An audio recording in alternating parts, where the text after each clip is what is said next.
Everyone, कैसे हैं आप सब। Welcome to make it civil platform. तो आज हम स्पेशल टॉपिक की सीरीज में स्टोन्स लेकर चलने वाले हैं। मैक्सिमम पार्ट स्टोन्स का आज हम यहाँ कवर करने वाले हैं। आपके जितने भी ऑब्जेक्टिव के क्वेश्चंस खींचते हैं वो मोस्टली आज इस पर्टिकुलर टॉपिक से आपके यहीं कवर हो जाएंगे। तो आज हम स्टोन्स के बारे में पढ़ेंगे, उनके टेस्ट के बारे में पढ़ेंगे, क्वेरी के प्रोसेस के बारे में पढ़ेंगे, साथ ही साथ सीजनिंग एंड ड्रेसिंग भी देखेंगे इस पर्टिकुलर क्लास में। तो सबसे पहले बात कर लेते हैं स्टोन्स की। स्टोन एक पर्टिकुलर नेचुरली हार्ड सब्सटेंस है जो कि मिनरल और अर्थ मटेरियल से मिलकर बना है, जो कि आपके रॉक्स के अंदर प्रेजेंट रहते हैं। जैसे कि आप देख पा रहे हो, स्टोन्स क्या है, एक नेचुरल हार्ड सब्सटेंस है जो कि मिनरल और अर्थ मटेरियल से मिलकर बना हुआ है, जो कि आपके रॉक्स के अंदर प्रेजेंट होते हैं। और अगर हम रॉक को डिफाइन करें तो रॉक क्या होती है, ये वो पोर्शन होती है अर्थ क्रस्ट का जिसका कोई डेफिनेट शेप या स्ट्रक्चर नहीं होता। So the portion of the earth crust having no definite shape और the structure is known as rock. ठीक है ना। सो इसका कोई डेफिनेट शेप या स्ट्रक्चर नहीं होता है। अब अलग अलग तरीके की रॉक्स हमारे पास अवेलेबल होती हैं, अभी हम देखेंगे भी इनका क्लासिफिकेशन। और अलग अलग तरीके से हमें स्टोन्स मिलते हैं इनसे, जैसे कि आपका ग्रेनाइट हो गया, बसाल्ट हो गया, trap, marble, slate, sandstone, limestone, quartzite, shale, mudstone, conglomerate, pegmatite, multiple type of stones are there जो कि हमें इन रॉक से मिलते हैं। अब इन रॉक का कैटेगराइजेशन देखना बहुत जरूरी हो जाता है। अगर हम इन स्टोन्स को क्लासिफाई करें, ये स्टोन्स बेसिकली देखिए तीन कैटेगरी में हम लोगों ने क्लासिफाई किया हुआ है रॉक्स को बेसिकली, क्योंकि जिसे कहते हैं हमें ये जो क्लासिफिकेशन है ये रॉक्स का क्लासिफिकेशन है आपका। अगर हम रॉक्स को क्लासिफाई करते हैं तो रॉक्स तीन कैटेगरी में क्लासिफाई की जाती है। एक होता है on the basis of geological classification, एक होता है फिजिकल और तीसरा होता है आपका chemical. So this is the classification of rocks that we have. ठीक है ना। So igneous rocks basically, sedimentary rocks और मेटामॉर्फिक रॉक्स आपका जियोलॉजिकल क्लासिफिकेशन के अंदर आता है। सिमिलरली आपका फिजिकल क्लासिफिकेशन के अंदर stratified rocks, unstratified rocks and foliated rocks आता है। और आपका केमिकल क्लासिफिकेशन के अंदर calcareous rocks, argillaceous rock and siliceous rocks आपका आता है। ठीक है ना। सो ये क्लासिफिकेशन रहती है आपकी रॉक्स की। Rocks are divided into geological on the basis of geological classification, physical classification and chemical classification. Geological classification के हिसाब से रॉक्स को हमने तीन भागों में बांटा है, igneous rocks, sedimentary rocks and metamorphic rocks. Physical classification के तहत स्ट्रेटिफाइड, अनस्ट्रेटिफाइड एंड फॉलिएटेड, और केमिकल क्लासिफिकेशन के तहत आर्जिलेशियस, कैल्केरियस एंड सिलिशियस। इन तीन कैटेगरीज में हम लोगों ने बांटा हुआ है। बात करते हैं अगर जियोलॉजिकल क्लासिफिकेशन की, तो रॉक्स के जियोलॉजिकल क्लासिफिकेशन की अगर हम बात करें तो यहां पर अभी हमने देखा तीन कैटेगरी में बांटा हुआ है, igneous, sedimentary and metamorphic. Igneous, sedimentary and metamorphic. अब इन तीनों रॉक्स को जानना बहुत जरूरी हो जाता है बच्चों। अब किस तरीके से ये रॉक्स हैं इनको देख लेते हैं। सबसे पहले हम बात करने वाले हैं बच्चों इग्नियस रॉक्स की। सो ये वो रॉक्स होती हैं जो आपका मैग्मा से बना हुआ है। आप सभी ने वोल्केनोस के बारे में फॉर श्योर सुना होगा, राइट। वोल्केनोस को हम सभी ने देखा है, कुछ इस तरीके से दिखाई पड़ते हैं। इंडिया में हालांकि सिर्फ एक एक्टिव वोल्केनो है, मोस्टली डोरमेंट है। सो एक एक्टिव वोल्केनो है इंडिया में मेजरली। ठीक है ना। अब ये वोल्केनो होता क्या है, यहां पर देखिए क्या होता है। अगेन जब ये वोल्केनो यूरप्ट होता है, मतलब फटता है जब, तो उस केस में निकलता है एक मोल्टन मास जिसको बोला जाता है मैग्मा। मतलब जब ये वोल्केनो फटता है तो एक मोल्टन मास निकलता है, मतलब पिघला हुआ मास निकलता है, जिसको आप क्या बोलते हो, मैग्मा बोलते हो। ठीक है ना। क्या बोलते हो, मैग्मा बोलते हो। Over the period of time क्या होता है बच्चों, ये मैग्मा सॉलिडिफाई होता है, मतलब जमने लग पड़ता है। और जब ये जम जाता है ना प्रॉपर, तो ये एक चट्टान का फॉर्म ले लेता है, जिसको आप बोलते हो इग्नियस रॉक। किसका फॉर्म ले लेता है, चट्टानों का फॉर्म ले लेता है, जिसका कोई डेफिनेट शेप या स्ट्रक्चर नहीं होता। मतलब जिस जिस तरीके से उसको जगह मिली फैलने की, वो शेप वहां पे जाता गया मोल्टन मैग्मा, और वैसी वैसी शेप यहाँ पे लेता गया। इसका आप एक बेहतरीन एग्जांपल ले सकते हैं। मान लीजिए जैसे पानी है ना। अगर पानी एक वॉइड के अंदर भी चला गया और टेम्परेचर आपने डाउन कर दिया तो वो उस वॉइड में ही जम जाएगा। और अगर एक परात में लिया है, परात को जमने रख दिया, तो वो परात का शेप ले लेगा। ग्लास में जमाया है, ग्लास का ले लेगा। कटोरी में जमाया है, कटोरी का शेप ले लेगा और बर्फ बन जाएगा। यही होगा सिमिलरली मोल्टन मैग्मा का भी है। कोई परफेक्ट शेप साइज कुछ नहीं होता, जहां जहां जगह मिलती जा रही है, फैलता जा रहा है, over the period of time वो वहीं पे जम जाएगा।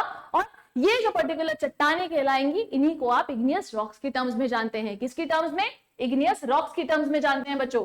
तो ये मोल्टन मास को हमने क्या बोला, मैग्मा बोला। ये सॉलिडिफाई होगा और आपको क्या देगा, इग्नियस रॉक्स देगा, सबसे पहली चीज।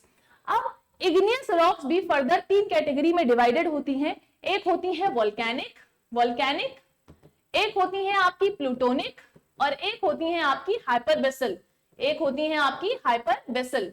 अब ये जो कैटेगरीज आप देख रहे हो बच्चों, वोल्केनिक, प्लूटोनिक एंड हाइपरबेसल, इनमें से प्लूटोनिक और हाइपरबेसल इंट्रूसिव टाइप की होती हैं। किस टाइप की होती हैं? इंट्रूसिव टाइप की होती हैं, जबकि वोल्केनिक जो रॉक्स होती हैं एक्सट्रूसिव टाइप की होती हैं। किस टाइप की होती हैं? एक्सट्रूसिव टाइप की। इसका मतलब क्या है?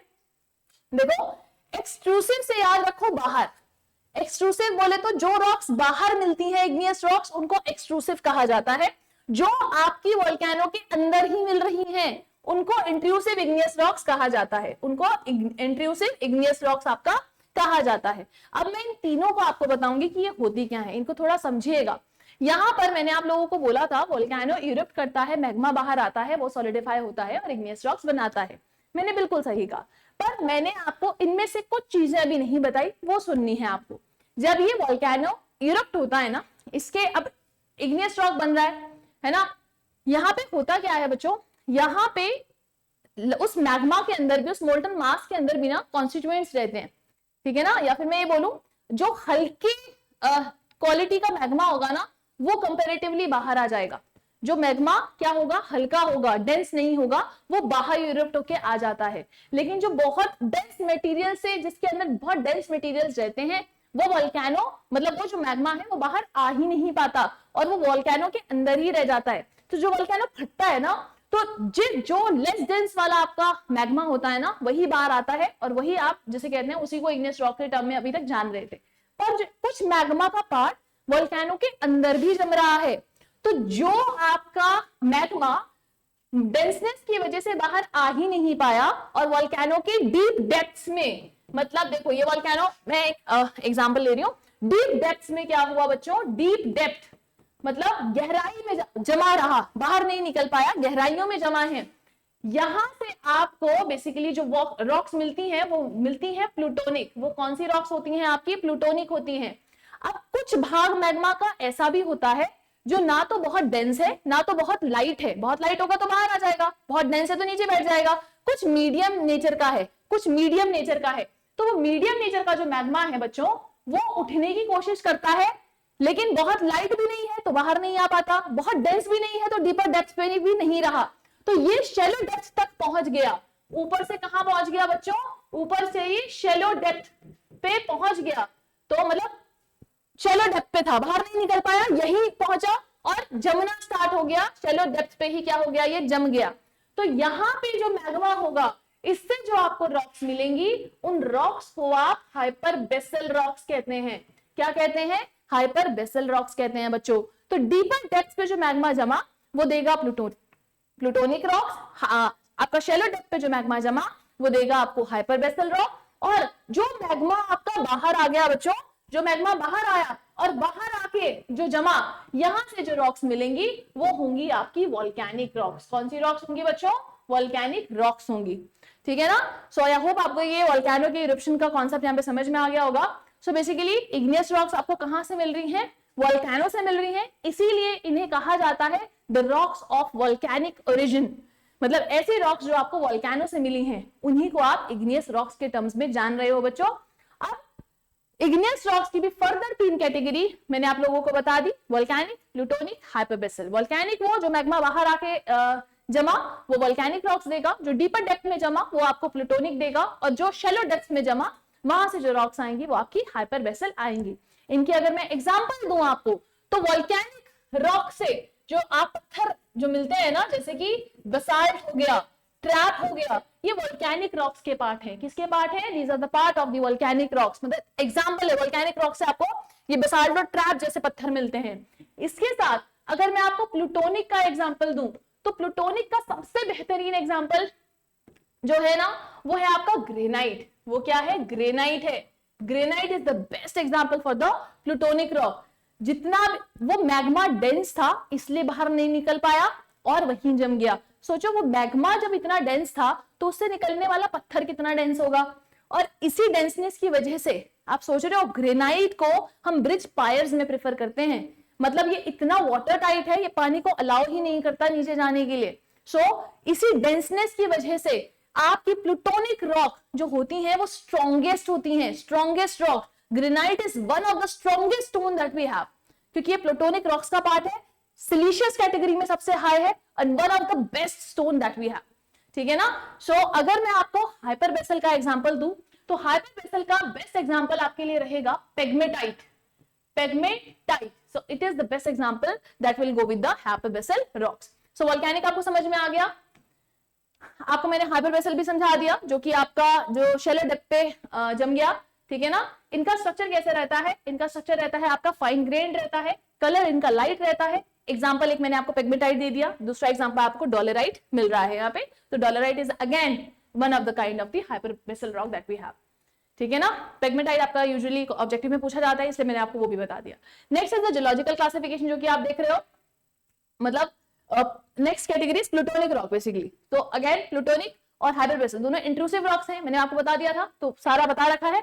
स्ट्रक्चर कैसा रहता है बच्चों इनका स्ट्रक्चर रहता है आपका कोर्स ग्रेन, कलर इनका डार्क रहता है, जैसे कि ग्रेनाइट मैंने बताया था अभी एग्जांपल में भी। इसके अलावा साइनाइट, गैब्रो, डियोराइट एक्सेट्रा। सो ये सारे के सारे आपके प्लूटोनिक की कैटेगरी के अंदर कंसिडर किए जाते हैं बच्चों। क्लियर।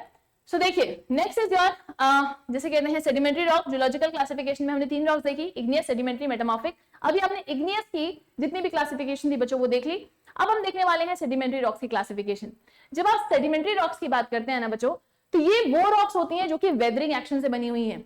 हमारे पास अलग अलग वेदरिंग एजेंट्स होते हैं, हवा हो गया, पानी हो गया, ठीक है ना, और विंड है बेसिकली आपका। तो इनकी मदद से क्या होता है, ये जो रॉक्स होते हैं ना, सो आप सोचो हवा चल रही है, मतलब फास्ट मूविंग एयर जिसको कि विंड कहते हैं, वो चल रही है, जिसकी वजह से एक एब्रेशन काइंड ऑफ हुआ और पार्टिकल्स मतलब फ्रिक्शन की वजह से क्या हुआ, ये निकलने लग पड़े। तो वेदरिंग एक्शन की वजह से वो रॉक क्या हो रही है, डिटराइट मतलब हो रही है ना, उसमें से पार्टिकल निकलते जा रहे हैं। तो क्या होगा, वो कहीं और जाके इन वेदरिंग एजेंसीज के थ्रू डिपॉजिट होते रहते हैं over the period of time और एक सॉलिड फॉर्म ले लेते हैं, जिनको आप सेडिमेंट्री रॉक्स के टर्म्स में जान रहे हो। ठीक है ना। सो अलग अलग देखिए लिखा भी है, द वेदरिंग एजेंसीज जैसे such as rain, sun and air, frost etcetera, they break up the surface of the earth. Rain water carry down these broken pieces to the river to plains where the sediments form the rock. तो मैंने आपको बोला ना, वो weathering action के through क्या होता है, ये एक नई जगह पे पहुंच जाते हैं, वहां पे डिपॉजिट होते रहते हैं and over the period of the time ये सारा का सारा क्या हो जाता है, मटेरियल सॉलिडिफाई हो जाता है आपका। क्लियर है ये चीज। और इनसे जो रॉक्स मिलती हैं वो कौन सी मिलती हैं, सेडिमेंट्री रॉक्स मिलती हैं। अगर इनका नेचर की बात करें तो ये जो रॉक्स होती हैं ये सॉफ्ट नेचर की होती हैं, जैसे कि आपका लाइमस्टोन हो गया। ठीक है ना। अब हर रॉक तो नहीं हो सकती ऑब्वियसली सॉफ्ट, क्योंकि अगर मैं सैंडस्टोन की बात करूं, सैंडस्टोन काफी अच्छा पत्थर माना जाता है।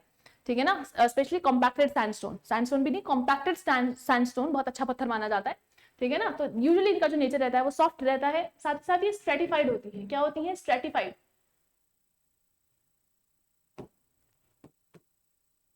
स्ट्रेटिफाइड बोले तो लेयर्स में स्ट्रेटिफाइड, मतलब मान लीजिए कोई एक पर्टिकुलर मटेरियल आया और उसका एक पर्टिकुलर ये हेड बन गया, यहाँ पे वो डिपॉजिट हो गया, इधर ये दूसरा पर्टिकुलर मटेरियल कहीं से आया था वही डिपॉजिट हो गया, तो लेयर्स बनी हुई हैं।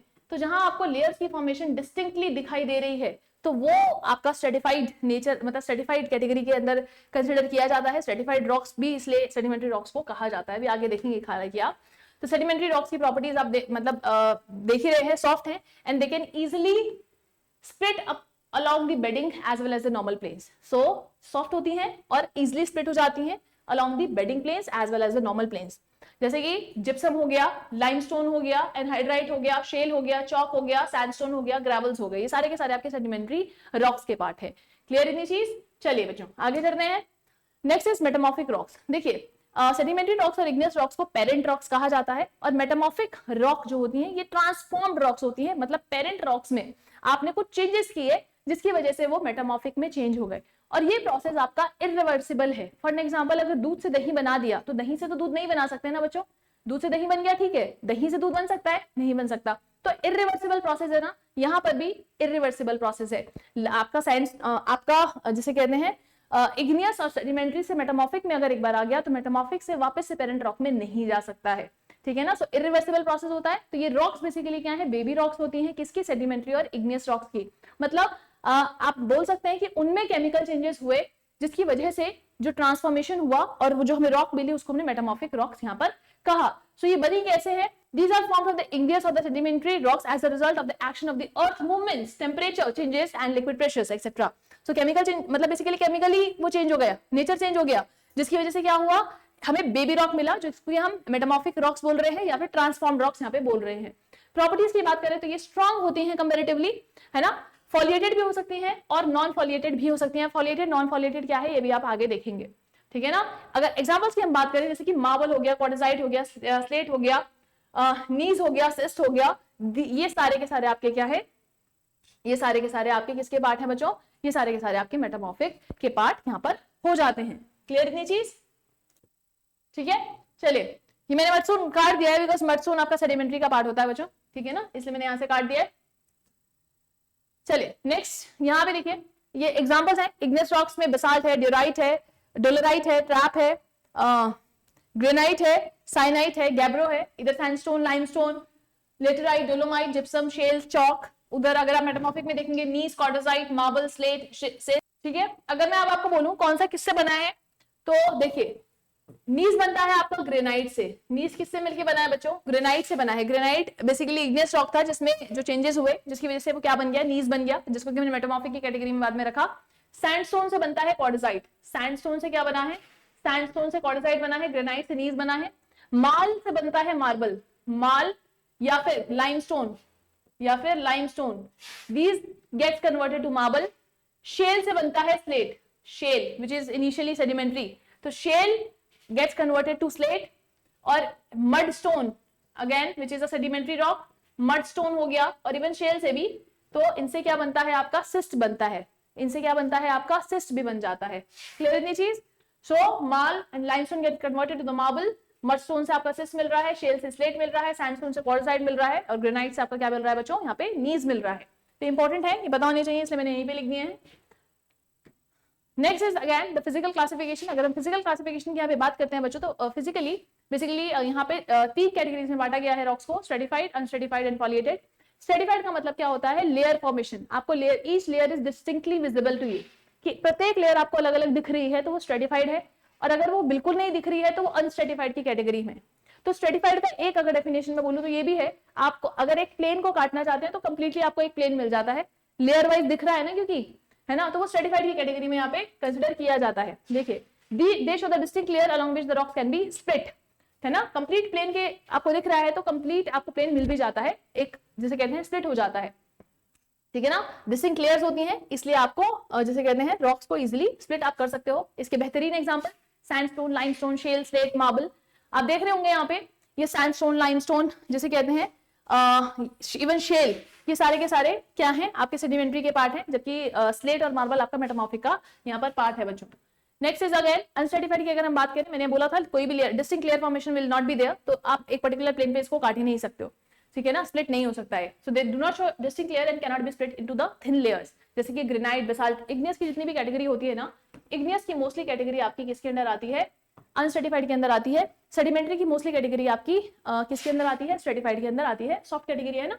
Next is again the third category foliated, जब आप एक पर्टिकुलर एंगल पे ही उसको क्या कर सकते हो, निकाल सकते हो, स्प्लिट कर सकते हो, ठीक है ना, मतलब एक सर्टेन एंगल पे जब आप पूरे प्लेन को स्प्लिट कर सकते हो, वो फॉलिएटेड रॉक्स कहलाती हैं, ठीक है ना। एक डेफिनेट डायरेक्शन में स्प्लिट नहीं हो सकती कि भैया मैं यहाँ से लेफ्ट टू राइट जाऊंगा तभी मेरे को जिसे कहते हैं मिलना है, ऐसा कुछ नहीं होता। सो दे हैव एक पर्टिकुलर एंगल पे ही क्या होंगे, स्प्लिट होंगे, तो they have a tendency to split up only in a definite direction. तो जैसे कि इसका एक बेहतरीन एग्जांपल देती हूँ, मान लीजिए आपके घर में टाइल का काम हो गया था, मान लीजिए हो गया था, और लेकिन उसका ना स्लोप नहीं बैठा ढंग से, तो जहां पे आप लोगों ने ड्रेनेज दी थी वहां पे वो पानी आ ही नहीं रहा था। तो बारिशों के टाइम पे क्या होता है कि या फिर आपके घर में जब आपने धुलाई की तो क्या होगा, वो पानी नाली पे जाएगा ही नहीं, वहां स्टोर हो जाएगा।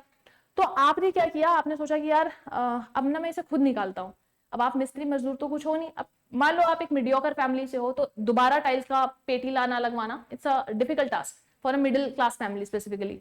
तो आप क्या लोगे, छेनी हथौड़ी लेके आपने बोला कि यार मैं ही इन टाइल्स को निकाल लेता हूँ, फिर क्योंकि मुझे साबुत चाहिए टाइल्स, मुझे नहीं चाहिए कि इसको मैं तोड़वा के निकालू, मुझे ये ईच टाइल मुझे क्या चाहिए, साबुत चाहिए।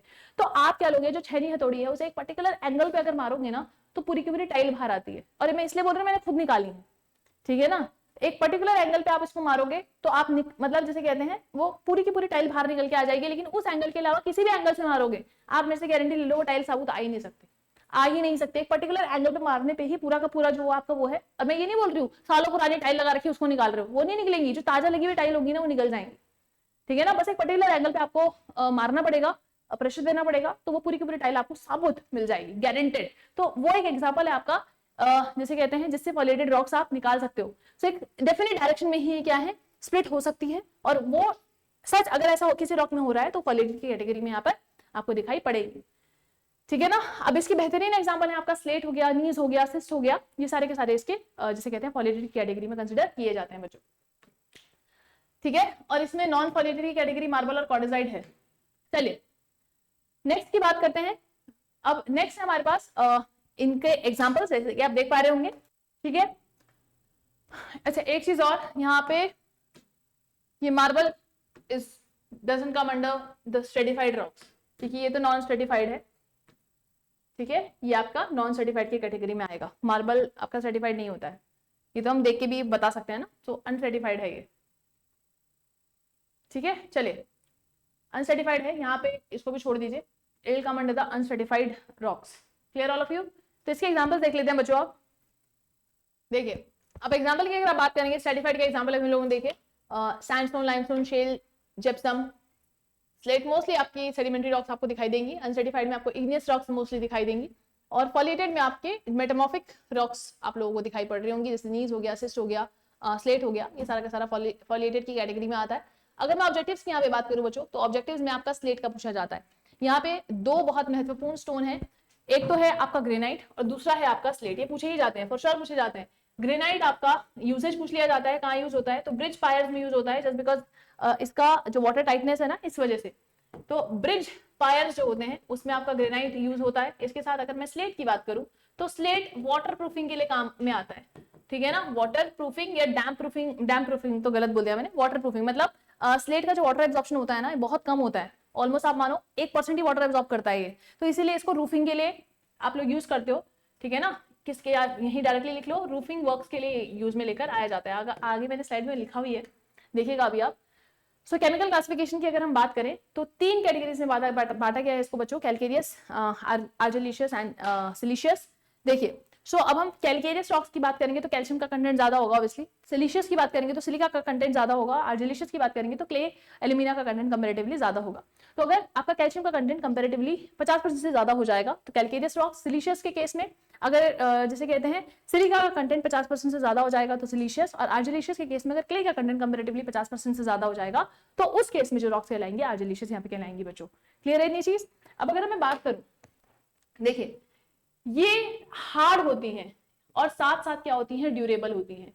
जितनी भी सिलिका का कंटेंट जिन भी रॉक्स में ज्यादा होगा वो रॉक्स आपकी हार्ड और ड्यूरेबल रहेंगी। वहीं अगर हम कैलकेरियस रॉक्स की बच्चों बात करेंगे तो कैलकेरियस रॉक्स में कैल्शियम का कंटेंट कंपैरेटिवली क्या होता है, 50% से ज्यादा होता है। तो ये हार्ड तो होती है लेकिन क्या होती है, ब्रिटल होती है। लेकिन क्या होती है, ब्रिटल होती है। ब्रिटल जैसे कि कांच नीचे गिरा टूट गया। इसका एग्जाम्पल अगर मैं दूं, लाइमस्टोन, इसका एग्जाम्पल क्या है, limestone is a kind of the calcareous rock that we have. Silica का अगर मैं एग्जांपल दूं, आपके पास ग्रेनाइट एक बहुत बेहतरीन एग्जांपल है। आर्जिलिशियस में क्ले का कंटेंट कंपैरेटिवली ज्यादा होता है। तो यहाँ पे ये रॉक्स भी होती हैं क्या, हार्ड एंड ब्रिटल, ये भी ब्रिटल होती हैं। क्या होती हैं, ये भी ब्रिटल होती हैं। बात कर लेते हैं इनकी। देखिए कैलकेरियस में प्रिंसिपल कंस्टिट्यूएंट लाइम होता है, जैसे लाइमस्टोन, मार्बल, डोलोमाइट, जिप्सम इनके एग्जाम्पल हो जाते हैं। वहीं सिलिशियस में ग्रेनाइट, बेसाल्ट, नीज, साइनाइट, ये सारे एग्जाम्पल्स रहेंगे। These are very hard and durable, जबकि ये क्या होती हैं, हार्ड एंड ब्रिटल होती हैं। आर्जिलेशियस की भी क्या बोलेंगे, हार्ड एंड ब्रिटल, मैंने बता दिया ऑलरेडी। इसके एग्जांपल्स देखें, स्लेट, लेटराइट, सिस्ट, ये एग्जांपल हो जाते हैं। प्रिंसिपल कंस्टिट्यूएंट क्या रहता है, क्ले। प्रिंसिपल बोले तो मोर देन 50%, यही मैंने आप लोगों को बताया। क्ले का कंटेंट मोर देन 50% हो जाएगा तो आर्जिलेशियस। अगर सिलिका का कंटेंट मोर देन 50% हो जाएगा तो सिलिशियस, और अगर कैल्शियम का कंटेंट कंपैरेटिवली 50% से ज्यादा हो जाएगा तो वो कैलकेरियस। ठीक है बच्चों, ये एग्जांपल्स हैं जैसे कि आप देख पा रहे होंगे। Marble, limestone, dolomite, gypsum comes under the calcareous, granite, basalt, gneiss, cyanide, trap, sandstone, cyanide, ये सारे के सारे सिलिशियस, और slate, laterite, schist, this will come under the argillaceous rocks. चलिए नेक्स्ट बात करते हैं क्वेरिंग के प्रोसेस की। जैसे कि आप देख पा रहे होंगे, जो क्वेरिंग होती है मैं आपको बता दूं होती क्या है। बेसिकली जो पत्थर होते हैं, पत्थर को चट्टानों में से निकालने का जो प्रोसेस होता है उसको क्वेरिंग कहा जाता है, ठीक है ना। एक चीज मैं आपको और बता दूं, जब पत्थर को चट्टानों में से निकाला जाता है तो पत्थर गीले होते हैं। वो गीले पानी की वजह से नहीं होते हैं, वो बेसिकली पानी जैसे एक लिक्विड की वजह से होते हैं, जिसको आप क्वेरी सैप बोलते हो। क्या बोलते हो, क्वेरी सैप, क्वेरी सैप। सो ये जो सैप होता है ना, जैसे आपका पसीना है, निकल तो आपके शरीर से पानी ही रहा है ना, लेकिन वो नमकीन पानी है ना। क्या पसीने को पानी बोल सकते हो? पानी को पसीना बोल सकते हो? नहीं बोल सकते हो। इसी तरीके से पानी को मैं क्वेरी सैप नहीं बोल सकती, क्वेरी सैप को पानी नहीं बोल सकती। तो it's a kind of a liquid. जो पत्थर गीले होते हैं वो पानी की वजह से गीले नहीं है, वो क्वेरी सैप बोलते हैं उसको। हम क्या बोलते हैं? Query SAP. बेसिकली ये जो पानी होता है ना, जैसे आपका पसीना है ना, पसीने के अंदर क्या नमक भी है ना, इसलिए वो नमकीन हो रहा है। यहाँ पे क्वेरी सैप में मिनरल्स रहते हैं कंपैरेटिवली, और ये जब पत्थर के सरफेस के ऊपर जम जाता है ना, तो वेदरिंग एक्शन से भी आपके पत्थर को प्रोटेक्ट करता है। तो काफी जरूरी होता है ये। हालांकि हमारा जो काम है, पत्थर को हम क्यों ड्राई क्यों कर रहे हैं, क्योंकि अगर पत्थर गीला रहेगा ना तो उसके अंदर वो जो स्ट्रेंथ है ना वो डेवलप ही नहीं हो पाएगी। गीले होने की वजह से वो हमेशा सॉफ्ट रह जाएगा। क्योंकि आप सभी को पता है, मैं बोल तो रही हूँ कि ठीक है पानी नहीं है, पानी नुमा लिक्विड है, लेकिन है तो लिक्विड ही, तो जिसकी वजह से जो पानी है, जो आपका पत्थर है वो सॉफ्ट हो जाएगा। इसीलिए क्वेरी के बाद आप ड्रेसिंग करते हो, ड्रेसिंग के बाद आप सीजनिंग करते हो। सीजनिंग मतलब removal of the moisture from the surface of the stone. Removal होता है स्टोन के अंदर से, मतलब पानी का रिमूवल होता है जो पत्थर के अंदर से, उसको आप क्या बोलते हो? सीजनिंग बोलते हो। चाहे अगर टिम्बर से होगा तो वहां पे भी सीजनिंग होगा, अगर पानी आप ब्रिक से रिमूव कर रहे हो तो वो भी सीजनिंग ही कहलाएगा। बेसिकली वो प्रोसेस जिसमें पानी को रिमूव किया जाता है उसको सीजनिंग कहते हैं, सिंपल टर्म्स में। तो अभी हम क्वेरिंग की बात कर रहे थे। क्वेरिंग मतलब पत्थरों को चट्टानों से निकालने का जो प्रोसेस होता है बच्चों, उसको क्वेरिंग कहा जाता है। ये क्वेरिंग 4 तरीकों से की जाती है, ठीक है ना। सबसे पहला होता है एक्सकवेशन, ठीक है। सबसे पहला कौन सा होता है आपका? एक्सकवेशन होता है। दूसरा होता है वेजिंग। कौन सा? वेजिंग। तीसरा होता है बच्चों आपका हीटिंग, और चौथा होता है आपका ब्लास्टिंग। तो क्या क्या बोला मैंने आप लोगों को? सबसे पहला एक्सकवेशन, दूसरा वेजिंग, तीसरा हीटिंग, चौथा ब्लास्टिंग। ये 4 प्रोसेस आपके क्वेरिंग में देखने को मिलते हैं। अगर मैं एक्सकवेशन की बात करूं, देखो अगर एक्सकवेशन जो आपके अर्थ के अंदर जो पत्थर हैं, अगर एक्सकवेशन से वो इजिली बाहर निकल जा रहे हैं तो वो एक्सकवेशन के प्रोसेस के थ्रू बाहर आए हैं, इसलिए वो क्वेरिंग बाय एक्सकवेशन कहलाएगा। हीटिंग में हम लोग क्या करते हैं यहाँ पर, वेजिंग में हम लोग क्या करते हैं, जैसे कि जो सॉफ्ट पत्थर होते हैं ना, जो सॉफ्ट पत्थर होते हैं जो मैनुअली बाहर निकल सकते हैं, तो उसके लिए आप वेजिंग का प्रोसेस यहाँ पर यूज करते हो बच्चों। जैसे कि लिखा भी है एक्सकवेशन में, stones buried in the earth और under loose overburden are excavated. Then in wedging इसमें क्या होता है, जो सॉफ्ट पत्थर होते हैं ना वो इजीली निकाले जा सकते हैं मैनुअली, तो आप उस प्रोसेस में वेजिंग करते हो। So this method of quarrying is suitable for the costly soft and stratified rocks. देखो लिखा भी है, such as sandstone, limestone, laterite and marble and slate etcetera. Clear. फिर हीटिंग में हम लोग क्या करते हैं, जैसे कि हीटिंग में क्या किया जाता है बच्चों, देखिए आप सभी को पता है हीट करने से एक्सपेंशन होता है, हीट करने से एक्सपेंशन होता है, ठीक है, ये सब हम सभी को पता है, राइट। मान लीजिए रॉक का सरफेस है, ये आपका रॉक का सरफेस है और ये आपको ऊपर वाली लेयर चाहिए थी, तो मैंने क्या किया, इसको हीट दिया, इसको क्या किया मैंने, हीटिंग किया। जब मैंने इस पर्टिकुलर लेयर का हीटिंग किया ना, तो ये क्या होगी, ये एक्सपैंड करने की कोशिश करेगी, हीटिंग की वजह से एक्सपैंड करने की कोशिश करेगी। मैं ये नहीं कह रही पूरी रॉक अलग से वो हो जाएगा, बट हाँ एक थिन पोर्शन पे जिसपे आपने हीटिंग किया है ना, वो एक्सपैंड करने की कोशिश करेगा।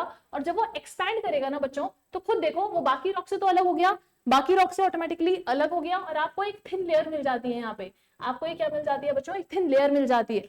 क्लियर। और ये बेसिकली किया जाता है हीटिंग वाला प्रोसेस ग्रेनाइट और नीच जैसे पत्थरों के लिए। सो it is most suitable for enquiring small, thin and regular blocks of stone. अगर स्मॉल चाहिए, थिन चाहिए, रेगुलर ब्लॉक ऑफ स्टोन चाहिए, तो उस केस में आप हीटिंग का यूज करेंगे। और ये हार्ड स्टोन्स पे की जाती है, सॉफ्ट पे नहीं। किस पे? हार्ड स्टोन, जैसे ग्रेनाइट हो गया, नीज हो गया, ये दोनों हार्ड स्टोन की कैटेगरी है, इन पे की जाती है।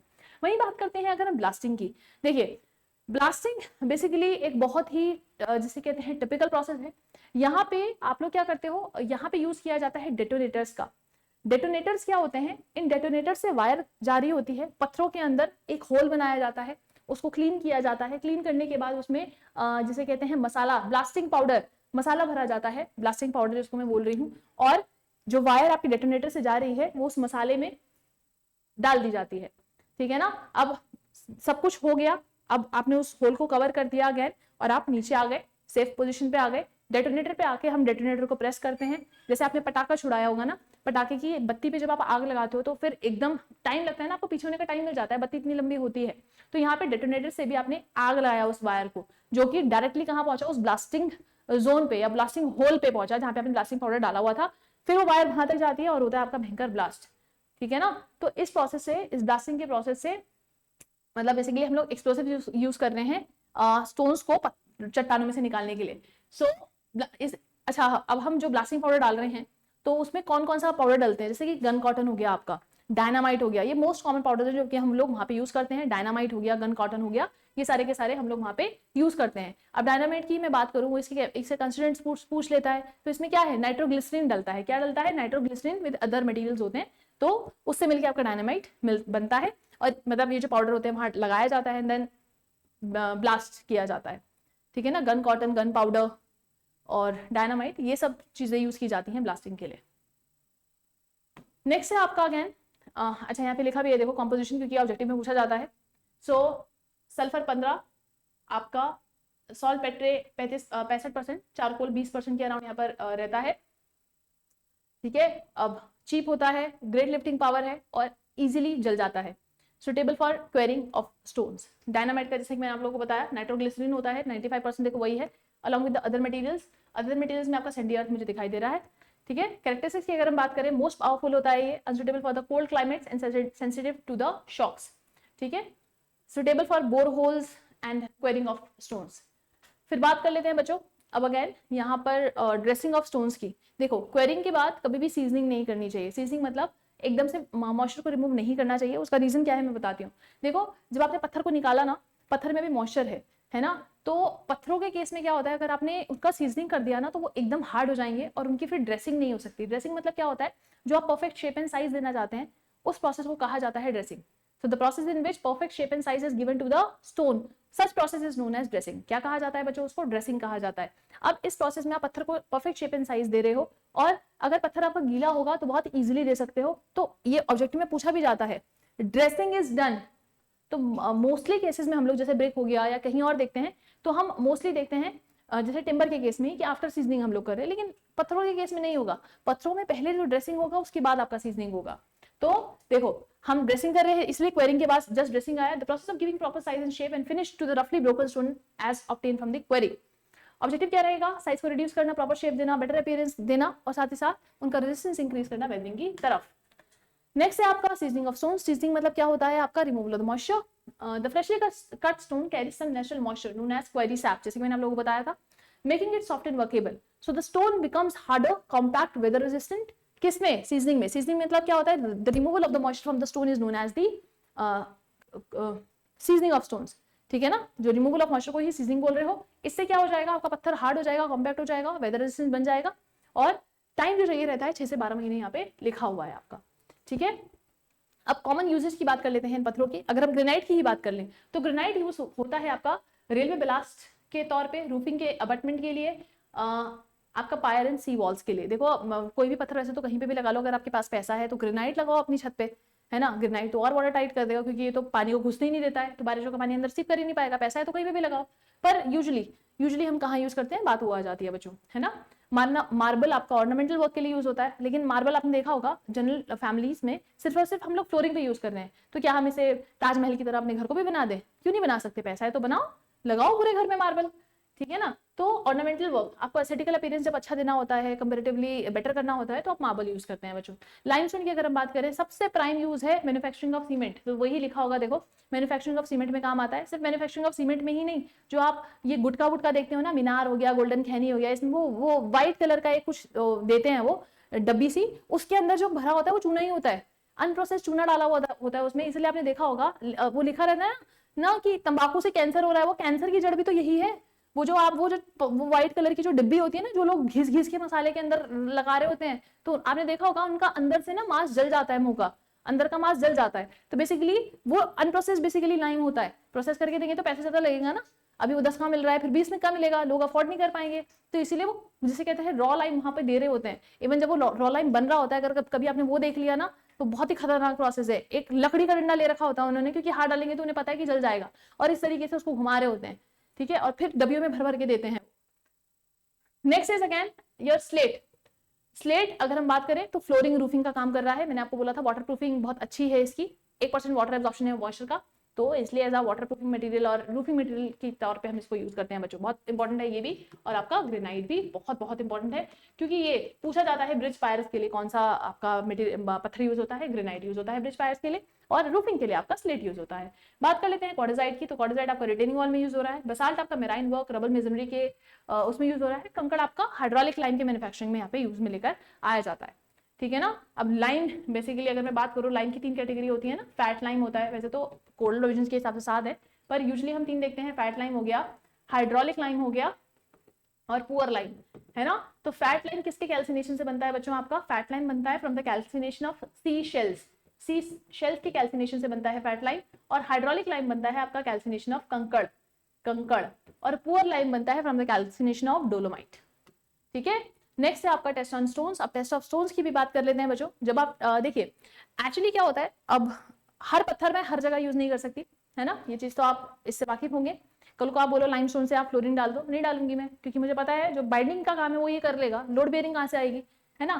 तो अब यहाँ पर देखिए ये जो बिल्डिंग स्टोन्स होते हैं ना, ये लार्जर क्वांटिटी में अवेलेबल है in the various part of the country, और उनको चूज करने के लिए और यूटिलाइज करने के लिए परफॉर्मेंस के हिसाब से उनको टेस्ट करना बहुत जरूरी हो जाता है। अब लाइम मैंने बोला कि ब्रिटल है, मैंने देखा होगा ना टेस्ट करके, तभी तो मुझे पता है वो ब्रिटल है, नहीं देखा होता तो कैसे पता होता कि लाइम ब्रिटल है, और ग्रेनाइट मेरा हार्ड है, मुझे कैसे पता, ठीक है ना। तो टेस्ट किया होगा तभी पता है। अब ये जो जितने भी टेस्ट होते हैं ये करने क्यों जरूरी है? ताकि हमें स्ट्रेंथ का पता लग सके, उनकी प्रॉपर्टीज का पता लग सके, ड्यूरेबिलिटी का पता चल सके और क्वालिटी का पता चल सके। तो ये हमारे ऑब्जेक्टिव्स होते हैं टेस्ट को परफॉर्म करने के लिए। और कौन कौन से टेस्ट हम परफॉर्म करते हैं? देखिए स्मिथ टेस्ट होता है, एसिड टेस्ट होता है, crushing test, hardness test, softness test, water absorption test, ये सारे टेस्ट आपके परफॉर्म किए जाते हैं ताकि आप स्टोन्स की स्ट्रेंथ के बारे में जान सके, प्रॉपर्टीज के बारे में जान सके, ड्यूरेबिलिटी के बारे में जान सके और उनकी क्वालिटी के बारे में जान सके, और ये जान सके कि किस स्टोन को कहाँ पे आपको यूज में लेकर आना है बच्चों। तो सबसे पहले बात करने वाले हैं स्मिथ टेस्ट की। देखिए वो ऑब्जेक्टिव में आपसे पूछेगा स्मिथ टेस्ट कहाँ यूज होता है, तो जहां पर भी देखिए सोल्यूबल मैटर जो होता है ना बेसिकली आपका, उसको चेक करने के लिए स्मिथ टेस्ट यूज में लेकर आया जाता है। हालांकि मैंने लास्ट में एक चार्ट भी बनाया है, वो मैं आपको दूंगी, आपको बिल्कुल क्लियर हो जाएगा, क्रिस्टल क्लियर उससे। सो स्मिथ टेस्ट में this test is perform to find out the presence of soluble matter in the sample of stone. तो सोल्यूबल मैटर जो हमारा रहता है, ऑर्गेनिक मैटर को बेसिकली वो करने के लिए, उनका प्रेजेंस चेक करने के लिए आपका स्मिथ टेस्ट किया जाता है। अगर आपका वाटर जो स्लाइटली क्लाउडी आता है इसके बाद तो कोई प्रॉब्लम नहीं है, लेकिन अगर आपका डर्टी वाटर आ रहा है तो ये इंडिकेट कर रहा है कि उसके अंदर अर्ली मैटर यहाँ पे प्रेजेंट है। क्लियर इतनी चीज? सो स्मिथ टेस्ट में आप लोग ये चीजें देखते हैं। नेक्स्ट देखेंगे हम लोग एसिड टेस्ट। अब एसिड टेस्ट में हम लोग क्या कर रहे हैं? वेदर रेजिस्टेंस को चेक कर रहे हैं। किसको चेक कर रहे हैं बच्चों? वेदर रेजिस्टेंस को हम यहाँ पर चेक कर रहे हैं।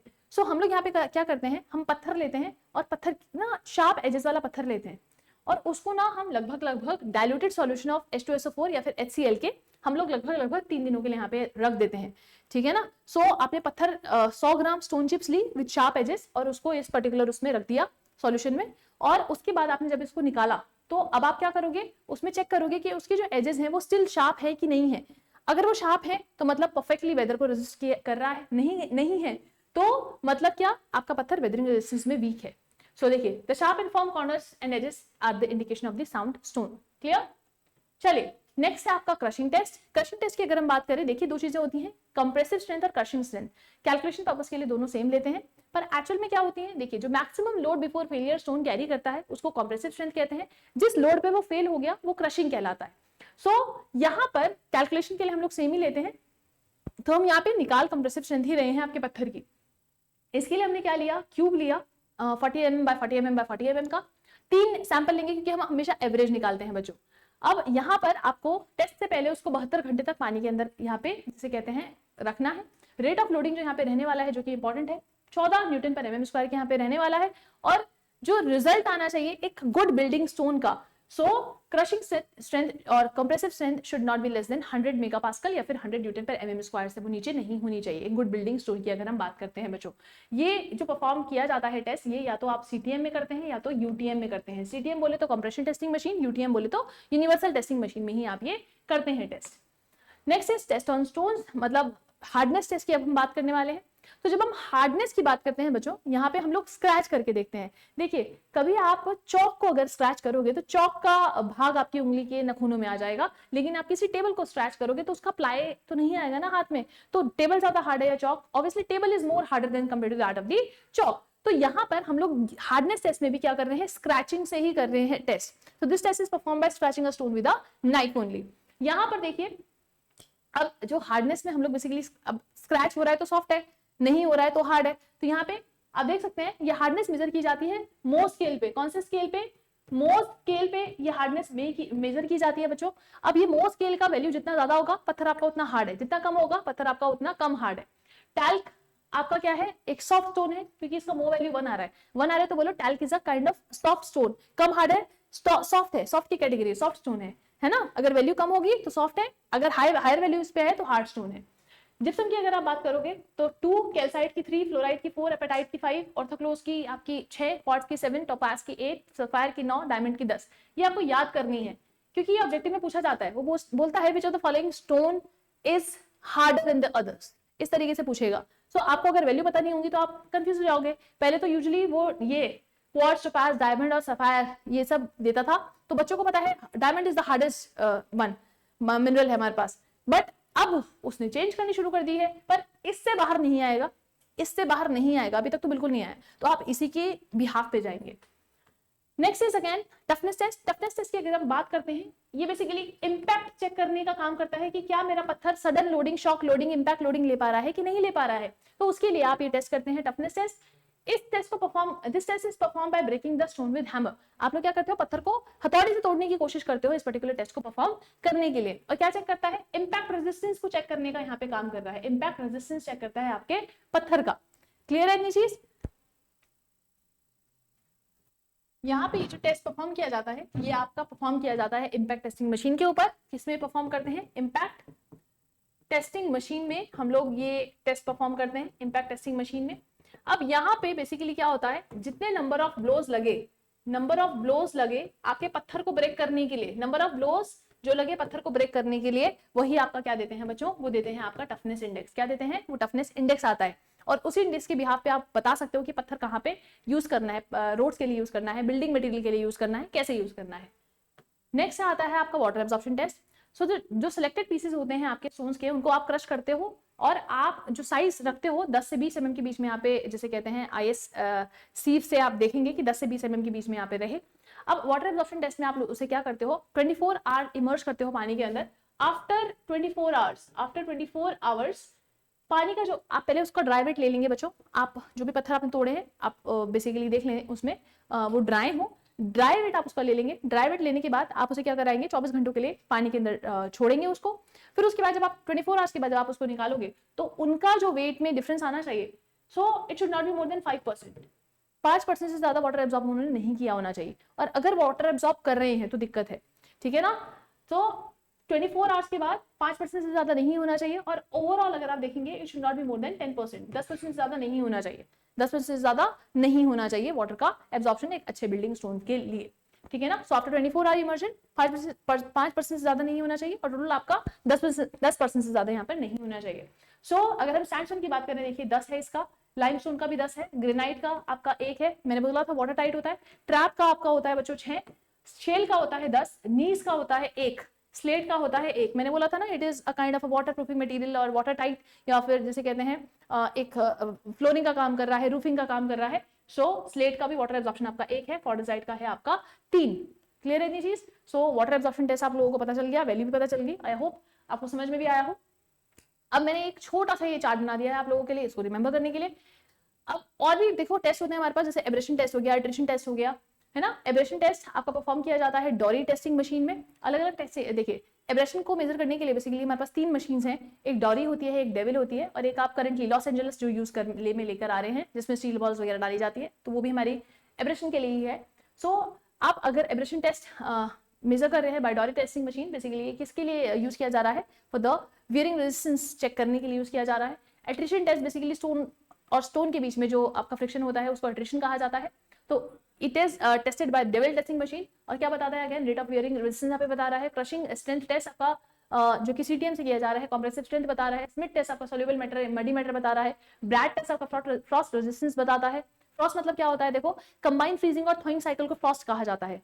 अगर मान लीजिए कोई वॉइड है, उसमें पानी है, वो पानी जब ठंडा मतलब जब टेम्परेचर ठंडा होगा वो जमेगा, और जब टेम्परेचर गर्म होगा वो पिघलेगा। सो दिस कंबाइनली फ्रीजिंग और थॉइंग, मतलब फ्रीजिंग एंड मेल्टिंग का जो प्रोसीजर है कंबाइनली, इसको क्या कहा जाता है, फ्रॉस्ट एक्शन कहा जाता है। तो frost resistance basically Brard test से मेजर किया जाता है। एसिड टेस्ट आपका वेदरिंग रेजिस्टेंस मेजर करता है। आपका crystallisation test durability, hardness test which is done on the Mohs scale, वो आपका हार्डनेस मेजर करता है। इंपैक्ट टेस्ट आपका टफनेस, वाटर एब्जॉर्प्शन टेस्ट आपका अगेन गुड बिल्डिंग स्टोन्स के लिए 5% से ज्यादा नहीं होना चाहिए, ठीक है ना। क्लियर नहीं चीज? तो ये था आपका बच्चों स्टोन्स के बारे में। जो कि मैक्सिमम चीज़ हम लोगों ने आज देख ली है। हमारे यूकेपीएससी जेई का लाइव बैच चल रहा है, तो अगर आप यूकेपीएससी जेई की प्रिपरेशन कर रहे हैं और आपको सेशन अच्छा लगा हो तो इस बैच में जरूर ज्वाइन करें अपनी प्रिपरेशन को एक नई उड़ान देने के लिए। ये आपका जो बैच है, यहाँ पे आपको पीडीएफ, एमसीक्यू सब कुछ ऑनलाइन कराया जा रहा है ऐप पे, तो अगर आप नहीं भी ले रहे हैं तो एक बार आप ऐप में विजिट जरूर करें। नेक्स्ट है हमारा आरआरबी जेई टेक्निकल बैच, जो कि आपको रिकॉर्डेड बैच दिया जा रहा है, सारे सब्जेक्ट्स इसमें कंप्लीट हैं। सो अगर आप आरआरबी जेई के लिए इंटरेस्टेड हैं तो आप इस बैच को भी ज्वाइन कर सकते हैं। Next is NHPC JE 2025। अगर आप एनएचपीसी जेई के लिए प्रिपरेशन कर रहे हैं और टेक्निकल नॉन टेक्निकल दोनों आपको कंप्लीट कोर्स यहाँ पे प्रोवाइड किया जा रहा है और सिर्फ आपका 1500 रुपीज में, ठीक है। So next is SSC JE. अगर आप एसएससी जेई के लिए प्रिपरेशन कर रहे हैं तो आप इस कोर्स को भी ज्वाइन कर सकते हैं, लाइव प्लस रिकॉर्डेड सब कुछ है इसमें, और आपको CBT 1 CBT 2 दोनों की गाइडेंस यहाँ पे प्रोवाइड की जा रही है बच्चों। अगर आप कोई कोर्स ज्वाइन नहीं भी करना चाहते हैं तो एक बार आप ऐप में विजिट जरूर करें। सो ऐप में बहुत सारी चीज़ें ऐसी हैं जो आपको शायद यहाँ ना मिले, वहाँ पे आप लोगों को देख के लगे कि नहीं यार ये मुझे चाहिए, तो प्लीज़ जाएं और विजिट करें। और दूसरी सबसे महत्वपूर्ण चीज़ ये कि जितने भी कोर्सेज के आप लोगों ने प्राइजेस देखे हैं अभी, आप अगर कूपन कोड MIE यूज करते हैं तो आपको वहाँ पे एक डिस्काउंट मिल जाएगा, ठीक है। तो सेशन को यहीं एंड करते हैं बच्चों, मिलते हैं ऐसे ही किसी नेक्स्ट सेशन में। आज के लिए इतना ही, धन्यवाद।